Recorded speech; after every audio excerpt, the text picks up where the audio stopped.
شروع کرتا ہوں اللہ کے نام سے جو بڑا مہربان اور نہایت رحم کرنے والا ہے۔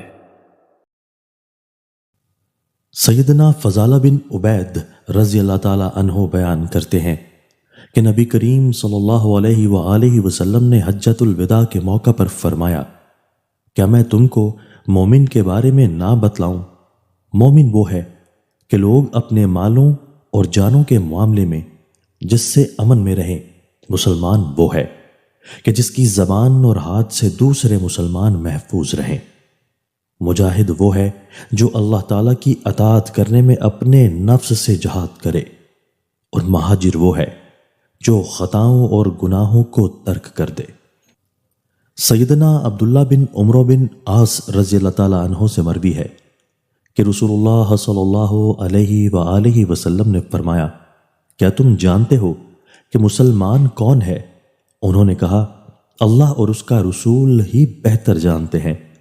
آپ صلی اللہ علیہ وآلہ وسلم نے فرمایا، وہ مسلمان ہے کہ جس کی زبان اور ہاتھ سے دوسرے مسلمان محفوظ رہیں۔ آپ صلی اللہ علیہ وآلہ وسلم نے فرمایا، کیا تم جانتے ہو کہ مومن کون ہے؟ انہوں نے کہا، اللہ اور اس کا رسول ہی بہتر جانتے ہیں۔ آپ صلی اللہ علیہ وآلہ وسلم نے فرمایا، مومن وہ ہے کہ دوسرے مومن اپنی جانوں اور مالوں کے سلسلے میں جس سے امن میں رہے، اور مہاجر وہ ہے جو برائی کو چھوڑ دے اور اس سے اجتناب کرے۔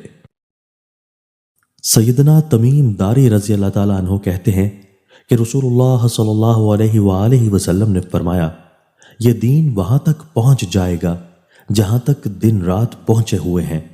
اللہ تعالیٰ اینٹوں والے یا خیمے والے کسی گھر کو نہیں چھوڑے گا مگر عزت والوں کی عزت کے ساتھ اور ذلت والوں کی ذلت کے ساتھ اس میں اس دین کو داخل کر دے گا۔ عزت اس طرح کہ اللہ تعالیٰ ان کے ذریعے اسلام کو غلبہ اور عزت عطا کرے گا، اور ذلت اس طرح کہ اللہ تعالیٰ کفر کو ذلیل کر دے گا۔ سیدنا تمیم داری رضی اللہ تعالیٰ عنہ کہتے ہیں، میں نے عزت و ذلت والے اس معاملے کو اپنے گھر والوں میں دیکھ لیا۔ ہم میں سے مشرک بسلام ہونے والوں نے خیر، شرف اور عزت کو پا لیا، اور ہم میں سے جو لوگ کافر رہے، ذلت و حقارت اور جزیہ ان کا مقدر بنا۔